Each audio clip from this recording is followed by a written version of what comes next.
Shabbat Shalom, queridos hermanos, muy buenas noches. Le damos la bienvenida, como cada semana, al estudio de la porción semanal de la Torá. Hoy nos corresponde estudiar la Parashá Bamidbar y estamos iniciando un nuevo libro. Y el libro de Números deriva su nombre del griego aritmoe, pero su verdadero nombre en hebreo es Bamidbar, que significa en el desierto, y también por el censo que se lleva a cabo dentro del pueblo de Israel. Este libro resume la historia de la travesía de Israel y sus paradas a través del desierto en su camino hacia la tierra prometida. Se trata del inicio de un complejo pero muy profundo libro lleno de mucha sabiduría, de mucha enseñanza para nosotros. Y lo más interesante es que en este momento en el que estamos iniciando el estudio de la Torá, todavía el pueblo estaba al pie del monte Sinaí, pero el Eterno ya estaba organizándolos porque ya ellos iban a comenzar a movilizarse. Entonces, muchas veces nosotros no le damos la importancia a este libro, porque como vimos también con el libro de Levítico, el estudio quizás es cansón, o sea, decimos, ay, pero es que tanto, y a veces repite, y tiene muchas cuentas, y por qué tanto censo. Pero así como aprendimos en el libro de Levítico la importancia profunda que tiene para nosotros como pueblo hoy, asimismo, hermanos, es importante que veamos este libro de Bamidbar o Números y profundicemos, busquemos más allá de lo que quizás nosotros estamos leyendo, porque el Eterno siempre tiene perlas, enseñanzas importantes para nosotros. Y este libro tiene un significado muy importante que debemos descubrir, sobre todo si pensamos y recordamos que la Biblia es un libro cíclico, no es lineal, y que cada instrucción de aquel tiempo es una instrucción para cada uno de nosotros hoy día. Somos parte de un pueblo que está atravesando un desierto camino hacia la tierra prometida, hacia las promesas que el Eterno nos dio. Entonces, si hacemos un recuento de los libros anteriores, vemos que en el libro de Génesis, en este libro se explica cómo Israel fue elegido entre las naciones del mundo y cómo se convierte en el pueblo de Adonai. Esta elección, sin embargo, no se basó en los méritos de los antepasados de Israel, sino en la gracia inmerecida de Adonai. Centrados, ¿verdad? Desde ese ángulo, se narra la creación del mundo, del hombre, la alianza del Eterno con el hombre, la caída del hombre por el pecado, la vida de los patriarcas y la alianza que el Eterno hace, o sea, el pacto que el Eterno hace con Abraham. Ya en el libro de Éxodo vimos que el pueblo de Israel sale de la esclavitud de Egipto, pasa por el Mar Rojo y después de varios días llegan al monte Sinaí, donde tuvieron su encuentro con el Eterno. Reciben la Torá como ketubá o compromiso. Las instrucciones para la construcción del tabernáculo se dan allí, también para los sacrificios. Y ya en el libro de Levítico se establecen las bases rituales que mantendrán el corazón de Israel en obediencia. El pueblo da los primeros pasos para caminar como nación. Ahora aquí en el libro de Números, el Eterno manda a contar al pueblo de Israel, pero no es la primera vez que lo hace. En Génesis, si recordamos, encontramos que estaban contando los descendientes de Jacob que entraron a Egipto, de acuerdo a Génesis 46:26.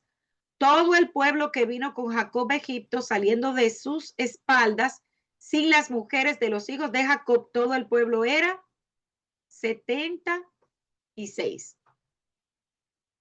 ¿Qué hace que esta información sea particularmente importante? ¿Por qué aprendemos que al salir de Egipto se hace el recuento del pueblo de Israel y fue increíblemente mayor. Los hijos de Israel partieron de Ramsés a Sucot como 600,000 hombres en adelante, sin contar los niños.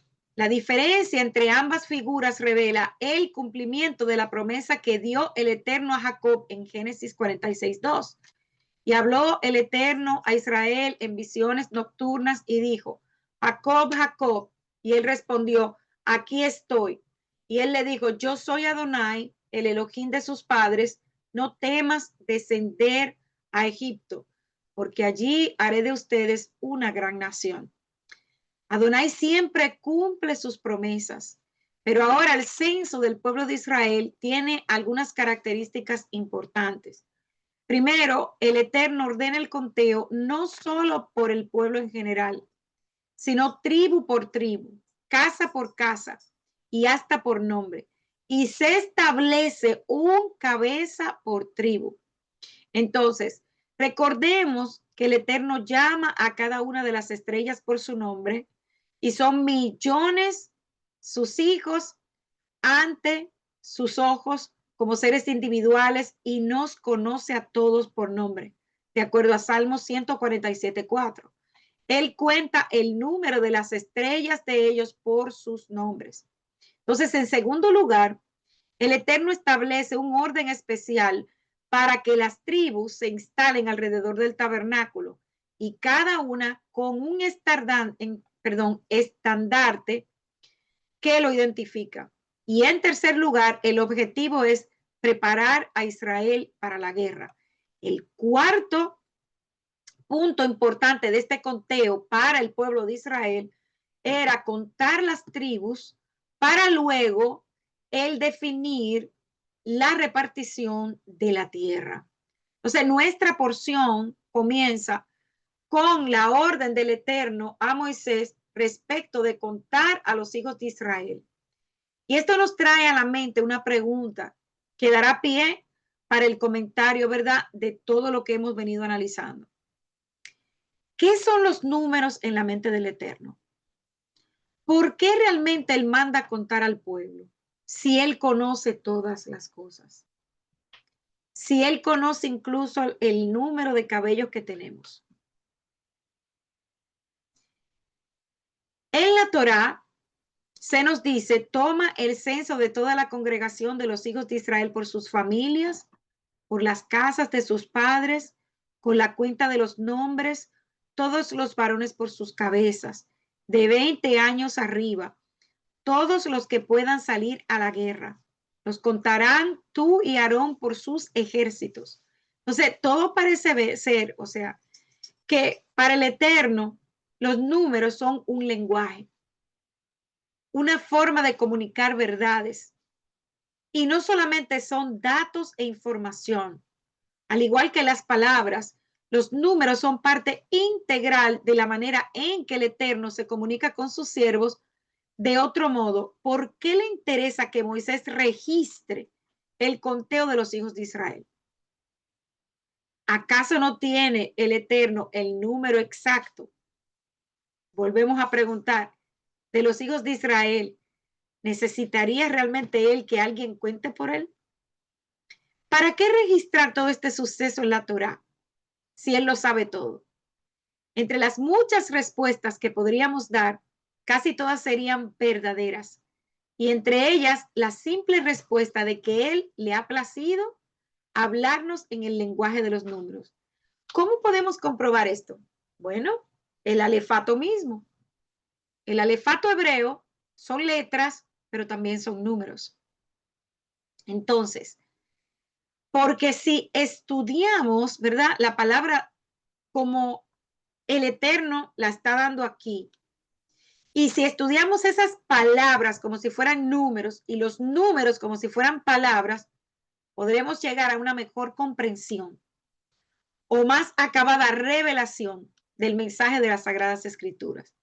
Una extensión del conteo del libro de Números, proféticamente hablando, podría ser lo que aparece en el número de revelaciones, cuando Juan da testimonio de que oyó el número de los sellados, y ese número era 144,000. Él dice, no hagas daño a la tierra, ni al mar, ni a los árboles, hasta que hayamos sellado en sus frentes a los siervos de nuestro Dios. Y oí el número de los sellados, 144,000 sellados de todas las tribus de los hijos de Israel. Y aunque no estamos seguros de lo que representa el número 144,000, porque se han hecho muchos estudios, todo parece indicar que esto es un número espiritual, que probablemente alude al número que nadie puede contar, de los redimidos de entre todas las lenguas, naciones, tribus y pueblos, y de cómo el Eterno ve espiritual y proféticamente a estas personas. Pues está escrito justo después del detalle de los sellados de las tribus de Israel que Juan vio. Dice, después de esto miré y he aquí una gran multitud, la cual nadie podía contar, de todas las naciones, tribus, pueblos y lenguas, que estaban delante del trono y en la presencia del Cordero, vestidos con ropas blancas y con palmas en las manos. Dentro de las posibilidades, ¿verdad? La relación de estos dos pasajes que permanecen unidos dentro del mismo capítulo tiene que ver primero con los 144,000 que son la cabeza del gobierno del Eterno para las naciones, lenguas y pueblos redimidos. Y de Israel, representados en estos 144,000, 12,000 de cada tribu, gobernando a través de Yeshua a las naciones redimidas. Segundo, el número 144,000 es un número espiritual que alude a otra cosa que hoy desconocemos por completo. Esta es la otra posibilidad. Pero sin embargo nos muestra que en realidad los salvos y redimidos de entre las naciones son considerados una unidad absoluta. El número que nadie puede contar, más los 144,000, podrían ser una misma realidad. Hermanos, no sabemos. La escritura no nos da más detalles, pero puede ser una misma realidad con distintas funciones.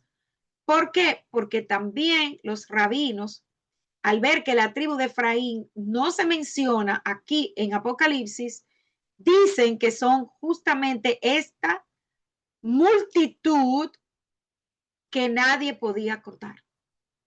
Entonces, los 144,000 son Israel y los salvos de las naciones también son parte de Israel. Entonces, ¿por qué el Eterno cuenta al pueblo de Israel en este punto del viaje hacia la tierra prometida? Primero, para la conquista de la tierra, saber cuántos hombres de Israel estaban preparados para afrontar la guerra, o sea, para ser parte de lo que iba a ser el ejército de Israel. Recordemos que una de las formas como se conoce Israel también en la escritura es el ejército de Israel.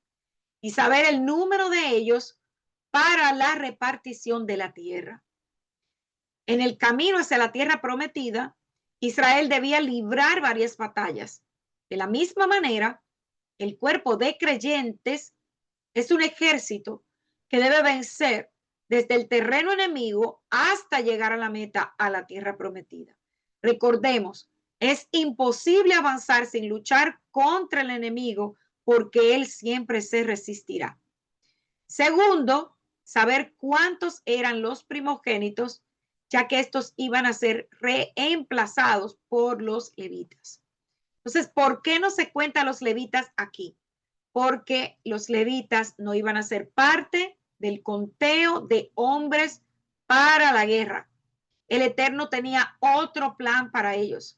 El Eterno designó a la tribu de Leví o los levitas en una posición especial dentro del pueblo para el servicio del tabernáculo y más adelante para el templo.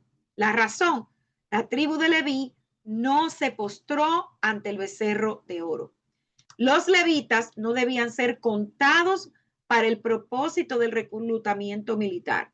Si eran contados, pero esto no tenía nada que ver con ser parte del esfuerzo para la guerra. Los levitas que no estaban contados se establecieron alrededor del tabernáculo en medio de los campamentos como el Eterno instruyó.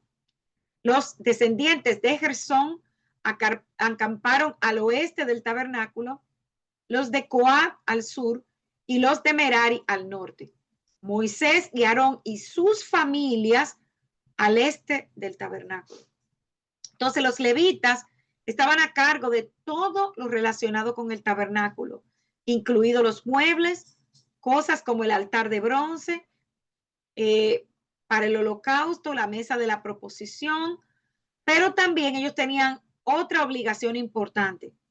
Ellos eran quienes guardaban el santuario de quienes podían infringirlo. O sea, ellos tenían la función de ser guardianes también. Entonces, comenzando en el versículo 52 y continuando con el capítulo 2, encontramos una orden muy específica de que cada una de las 12 tribus debía acampar alrededor del tabernáculo. Además, estos levitas debían acampar entre las 12 tribus, haciendo como una pared entre las tribus y el tabernáculo. Ellos iban en medio. ¿Y cuáles eran los objetivos espirituales de esta porción? Miren, el honor, la cabot. El verdadero honor, hermanos, tiene que ver con el Eterno, siempre con el Eterno. Y las cosas espirituales, no con lo material, ni mucho menos lo mundano, ni las cosas pasajeras. Cuando hay algo importante, se guardan y se registran los detalles. Es por esto que debemos prestar mucha atención a esta parashá. Cuando el campamento se movía o acampaba, era bajo la dirección del Eterno, pues su presencia estaba con ellos. Esto mostraba el respeto, la obediencia y el honor que le tenían al Eterno.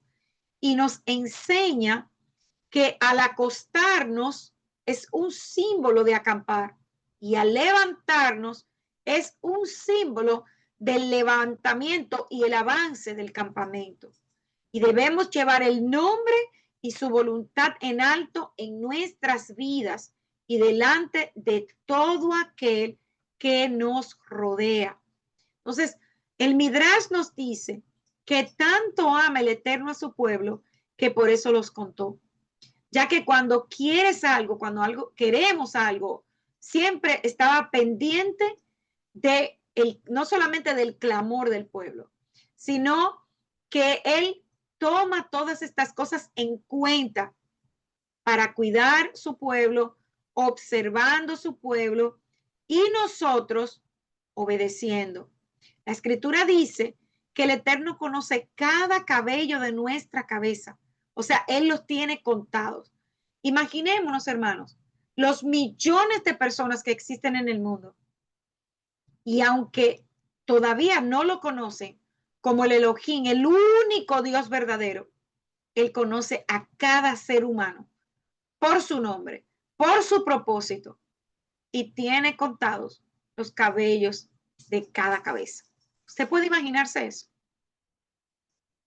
Yo a veces me pongo a pensar lo maravilloso que es el Eterno. Porque imagínense que si nosotros con nuestros hijos decimos, wow, ¿cómo será una madre que tiene 15? Entonces imaginemos al Eterno con millones y millones de hijos, aún aquellos que todavía no le conocen. Entonces, hay otro punto también importante, y es que a pesar de que el pueblo de Israel era un pueblo numeroso, el Eterno iba a guiarlos a través del desierto. El Eterno lo alimentó. El Eterno dio de beber a su pueblo. Los guardó. Los hizo marchar organizados. Con honor y perfección. Y hay unas palabras en la escritura de cuando Balaam vio la formación del ejército, el pueblo de Israel. Él dijo que era lo más bello que él había visto. Cuán bellas son tus tiendas, oh Jacob. Porque La Escritura dice que era algo impresionante cómo el Eterno organizó su pueblo. Entonces, la Torá nos quiere mostrar cuán honrado y exaltado es el nombre de Adonai por el pueblo de Israel.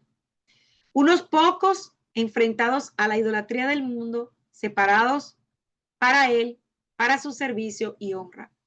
La prohibición de contarlos recae cuando se cuenta el pueblo sin el medio shekel. El problema no es contarlos en sí. El medio shekel lo daban los hombres que salían a la guerra para expiar y el servicio al tabernáculo y más adelante el templo. Con esto en mente, revisemos la porción de Números 1:51 que dice: cuando el tabernáculo haya de moverse, los levitas lo desarmarán, y cuando haya de levantarse el tabernáculo, los levitas lo levantarán. El extraño que se acerque morirá. Adonai ha establecido responsabilidades específicas para personas específicas. Cualquiera que intente realizar algún trabajo que el Eterno no le ha confiado, garantiza su fracaso y el disgusto del Eterno. La función de los levitas era todo lo relacionado con el tabernáculo y posteriormente el templo. Cualquiera que no fuera levita era considerado extraño en relación con estas funciones y por tanto moría si intentaba hacer algo que no le estaba asignado. ¿Qué nos enseña esto, hermanos? La Escritura habla de que nosotros somos parte del cuerpo de Yeshua, de Mashiach, de nuestro Mesías. Cada uno de nosotros tiene una función. Si yo soy un dedo, la hermana Cecilia es la mano, la hermana Fanny es una pierna, la hermana Juana es un ojo, la hermana Julia es la nariz, Caleb, el hermano Caleb, quizás otro brazo, pero ninguno de nosotros puede funcionar independientemente del otro. El pueblo de Israel era el pueblo escogido del Eterno, pero dentro del pueblo, él seleccionó a la tribu de Leví para un trabajo especial para él. Eso no significa que las demás tribus no eran importantes para el Eterno. Claro que no. Cada tribu tenía una función y trabajaba en pos de que el pueblo de Israel estuviera unido.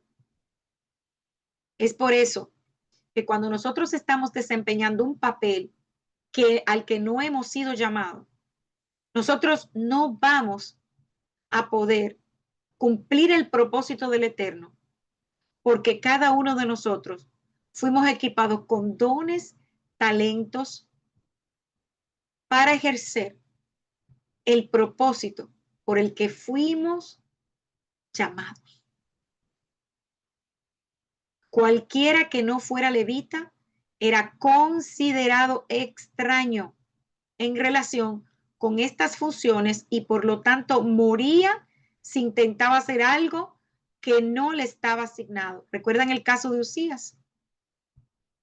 Cuando el arca estaba siendo transportada en el tiempo de David, tropieza la carreta que no debía trasladarse así y él, con toda la buena intención, mete la mano para que el arca no toque el suelo. ¿Qué pasó? Murió al instante. ¿Qué hace que la tribu de Leví sea tan diferente del resto de las tribus? El Eterno adoptó a esta tribu de Israel para que fueran sus siervos especiales. Él separó a la tribu de Leví de todos los demás y los eleva. Ellos tenían expectativas más altas y el Eterno les brindaba atención especial. Ellos eran diferentes. Es el Eterno quien les da a ellos el estatus diferente. Esto no viene por algo que ellos hayan hecho, sino un favor, la gracia inmerecida del Eterno sobre ellos. Los levitas eran especiales y no debían contarse dentro de las demás tribus. Además, para el conteo y la selección de la tierra, recordemos que ellos no se les fue asignado una porción, porque el Eterno era su heredad. Entonces, hemos aprendido, hermanos, desde el principio, desde Génesis, que el Eterno divide, elige y separa. Él hace distinciones. Este no es un Elohim que dice que todos somos una gran familia feliz, que todas las religiones nos llevan a Él y que podemos estar juntos todos unidos. Eso va totalmente en contra del Eterno. Sí nos ve a todos por igual y nos ama por igual. Él no hace acepción de personas. Pero Él no es tolerante ni es políticamente correcto. El Eterno no se acomoda a nuestras preferencias ni tampoco a lo que nosotros creemos o a nuestra vanidad, a nuestro ego. La Escritura nos enseña que el Eterno ha dado la oportunidad a cada uno de nosotros de ser parte de su pueblo. A todo aquel que cree en Yeshua, que hace Teshuvah y obedece su Torah con las mismas responsabilidades, partícipe de pactos y de sus promesas. Romanos 2, 7 y 9 dice, a los que buscan la gloria, el honor y la inmortalidad con perseverancia en hacer el bien, les devolverá la vida eterna. Pero a los egoístas que desobedecen la verdad y obedecen al mal, Él les devolverá ira y enojo. Sí, Él devolverá miseria y angustia a todo ser humano que hace el mal, al judío primero, luego al gentil, sino gloria, honor y paz a todo el que siga haciendo el bien. El judío primeramente, luego el gentil. Y sigue diciendo en Romanos 2:11, porque el Eterno no muestra favoritismo. Esto es muy importante que lo recordemos. ¿Somos verdaderamente creyentes y discípulos de Yeshua? Entonces, no somos parte del mundo. Por la sangre de Yeshua hemos sido separados, o sea, fuimos santificados de todos los seres humanos. El Eterno nos ha dado un alto estatus y nos ha dado su favor. Nosotros hoy día somos el equivalente espiritual moderno de los levitas. ¿Qué hicimos nosotros para merecer esto? Absolutamente nada, hermanos. Simplemente Él tocó en la puerta de nuestro corazón y aceptamos la realidad de lo que Yeshua HaMashiach hizo por nosotros. Por lo tanto, hermanos, nosotros no debemos ser contados entre los demás en este planeta. No debemos comportarnos como los demás en el mundo. De hecho, a nosotros se nos ha asignado la obligación de ser guardianes de la santidad del Eterno en la tierra, ya que nosotros somos el tabernáculo terrenal de Elohim y su Espíritu Santo, o sea, su Ruach HaKodesh o Rúa de santidad, verdaderamente habita dentro de nosotros. Donde quiera que estemos, Él está. Todo lo que experimentamos, lo sometemos a Él y su espíritu dentro de nosotros reaccionará en consecuencia. Entonces, como siervos que somos del Eterno, no debemos unirnos voluntariamente a nada ni a nadie que tampoco haya sido separado para Él. Esto puede sonar duro, pero tenemos que ser cuidadosos y no debemos permitir que nada ni nadie que no haya sido apartado, santificado para Adonai, se una a nosotros si podemos tener el control en eso. Los levitas fueron apartados para la santidad y ahora nosotros somos apartados para la santidad. Ese es parte del pacto que al decir sí al Eterno, nosotros tenemos que cumplir. Y nuestra única opción verdadera, si no aceptamos este papel y obligación, es renunciar. Renunciar a la alianza que hicimos con Yeshua. Ahora bien, así como los levitas no se fueron y vivieron completamente separados de, ¿verdad?, del resto del pueblo, nosotros tampoco podemos hacer eso. Nosotros no podemos apartarnos totalmente del mundo. ¿Cómo entonces el mundo va a conocer al Elohim verdadero si nos apartamos totalmente del mundo? Aunque a los levitas se les dio su propio espacio entre las otras tribus de Israel para que pudieran estar cerca y pudieran cumplir su papel divino de ayudar a pastorear a Israel y ayudar a mantener a Israel en una buena y correcta relación con el Eterno. De hecho, los levitas no solamente sirvieron al Eterno directamente en el tabernáculo, sino también en el templo, pero también al ofrecer los sacrificios requeridos, les sirvieron indirectamente a través de su servicio a Israel. Esto nos enseña dos cosas. Primero, el Eterno nos da talentos y dones para servirle a Él y a la congregación. Segundo, que Él nos va a hacer responsables si no hacemos lo que Él nos ha ordenado y ha asignado a hacer.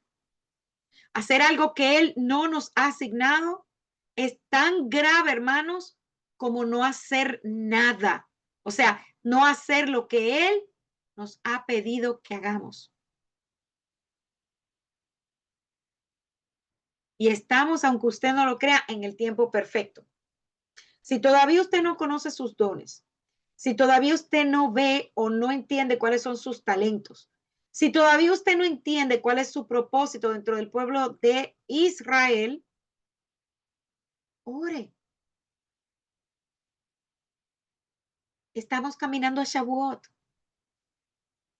para que el Eterno, en ese día, en donde una vez más vamos a recibir la Torá y una brisa fresca del Ruach HaKodesh, Él le traiga esa revelación.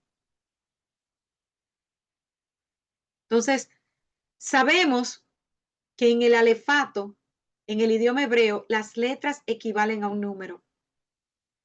Los sabios dicen, y esto está respaldado por los escritos en el Brit Hadashah o el Pacto Renovado, que el Eterno creó todo lo existente con las palabras de su boca. La Escritura dice, y dijo Dios sea la luz, por lo cual cada palabra o expresión que sirvió para crear contiene letras específicas que el Eterno escogió para ponerla en su Torá como el inicio de su plan creador, revelándonos que la Torá que nos dio contiene mucho más que datos históricos o informativos, sino que más bien contienen el ADN del universo y de todo lo que existe. Por lo que si el Eterno creó todo en base a letras que luego forman palabras, del mismo modo, a través de las letras que también representan números, creó todo un sistema matemático dentro de la creación. Y esto es comprobado en la ciencia. Un sistema exacto e infinito que contiene la información que hoy utiliza la ciencia y toda la sabiduría necesaria para la vida del hombre en la tierra. Así que los números en la Torá nos van mostrando un lenguaje superior que el Eterno espera que nosotros, al profundizar en la escritura, descubramos. Las letras hebreas del 1 hasta, vamos a decir, todo el alefato, tienen un significado. Por ejemplo, del 1 al 10, podemos aprender varias cosas. Vamos a escoger una. La letra Aleph representa el número 1 y el número 26, si sumamos las letras hebreas que construyen la Aleph, la Yod, la Baf y la Yod, significa amo, maestro, maravilla. También representa a una cabeza de toro. En cuanto a su significado más profundo, la Aleph nos revela el mundo celestial de la unidad del Ejad, pues la Torá comienza con la segunda letra del alefato hebreo, la Bet, y no con la primera letra que es la Aleph. ¿Para qué? Para revelarnos que el objetivo de la creación es unirse con el plano celestial. Por el contrario, la entrega de los 10 mandamientos comienza con la letra Aleph para mostrarnos que el plano celestial de la Torá se une con nosotros los hombres a través de la observancia de los mandamientos que tienen como base las 10 palabras. La Aleph también representa la diferencia entre el exilio, la Yod de abajo, y la redención, la Yod de arriba, separados por una letra Baf. Así es como se forma la letra Aleph. Tiene 2 Yod y una letra Baf. Esto también nos dice que la persona, o sea, cada uno de nosotros debemos vernos a sí mismo como si estuviéramos a la mitad, como si solamente debemos recibir la mitad de los méritos de algo que hacemos. ¿Por qué? Porque nada de lo que somos ni lo que tenemos nos pertenece. Todo es del Eterno. La gloria es de Él, no es de nosotros. Entonces, esto es solamente para que tengamos un pequeño ejemplo, una pequeña idea de cómo el Eterno nos habla a través de su idioma, de su lengua, el hebreo. Él conoce todos los idiomas. Claro que sí. No estoy diciendo que no.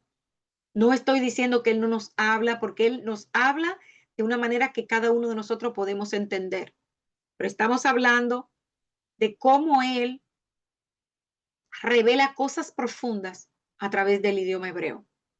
Entonces, el Eterno creó el mundo para retornar cada vez a su casa. Él quería una relación con su pueblo, con sus hijos. Y los sabios del pueblo de Israel dicen que las tablas de la Torá estaban escritas por los dos lados, y también lo dice la Torá misma. El Talmud cita la siguiente enseñanza que lo relata. Dijo el rabino Gista: las letras Mem y Samech que constaban en las tablas de la Torá entregadas en el Sinaí se mantenían en el aire dentro de las tablas milagrosamente, es decir, el centro de las mismas estaba suspendido y no se caía. El número 3, o sea, la letra Gimel, es la tercera letra del alefato hebreo y equivale al número 3. Y su diseño está compuesto de una letra Baf y una letra Yod, que representa a un hombre rico corriendo y también a un camello. Otro de los significados de esta letra es nutrir, detestar, camello o puente. Pero el Talmud expresa que el número 3 representa a la Torá que fue otorgada en el tercer mes, o sea, el mes de Sivan, a Moshe, a Moisés, que fue el tercero de los 3 hijos de su familia. Miren esto. Y además, entregada en el tercer día de la separación conyugal que el Eterno exigió al pueblo de Israel antes de entregar la Torá a su pueblo. Recuerdan que él le dijo que el hombre no debía tomar esposa, o sea, tenían que limpiarse, pero no debían acercarse a mujer porque iban a acercarse al monte donde iban a ser entregados los mandamientos. Esto es interesantísimo, hermanos, y una gran bendición para cada uno de nosotros. Cada ejército estaba formado por la tribu a la que pertenecían sus miembros. Y usando frases comunes de aquellos días, luego dice que cada israelita debe acampar con su unidad es decir, dentro de su grupo de batalla, y no, como dicen muchas traducciones, con su estandarte, sino con su unidad dentro de su grupo de batalla. Ahora bien, esa bandera era una especie de tela de colores con la insignia del grupo estampada. La bandera nos habla de identidad, es lo que nos hace únicos. Estamos en relación con el pueblo de Israel, pero somos diferentes en términos de personalidad. Y esta es la parte más significativa y elevada de este versículo. En la unidad en medio de la diversidad, porque cada uno de nosotros somos diferentes, tenemos cualidades diferentes. Las banderas incluían los colores de cada tribu. Y Rashi comenta que cada estandarte tribal era del mismo color que la piedra del pectoral del Cohen Gadol, o sea, del sumo sacerdote. Y muchos hoy no saben cómo vivir con la diversidad que el Eterno ha creado. Y anhelan hacer cosas que no están en su diseño personal, ya que no, ¿verdad? No quieren obedecer. Viven sus propias vidas. Y es necesario encontrar, hermanos, descanso en nuestra identidad, porque nosotros somos únicos, somos parte del pueblo del Elohim viviente, somos parte del cuerpo de Yeshua. Primera de Corintios 12:12 dice, porque así como el cuerpo es uno, pero tiene muchos miembros y todas las partes del cuerpo, aunque sean muchas, constituyen un solo cuerpo. Lo mismo ocurre con Yeshua.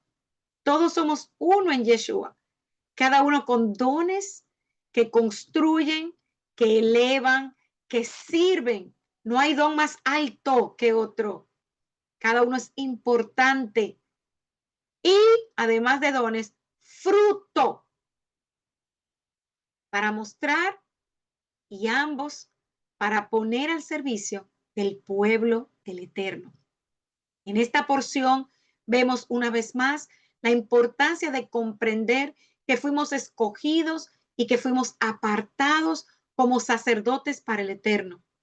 La importancia de defender su palabra, de hablar la verdad, de vivir una vida en santidad y de comprender, hermanos, que aunque estemos en este mundo, ya nosotros no somos parte del mundo, sino parte de un pueblo santo, Kadosh. Somos parte de esa novia que Yeshua viene pronto a buscar. Shabbat Shalom, queridos hermanos, hasta aquí el estudio de esta noche. Demos gracias al Eterno por este tiempo maravilloso y vamos a seguir disfrutando este maravilloso Shabbat.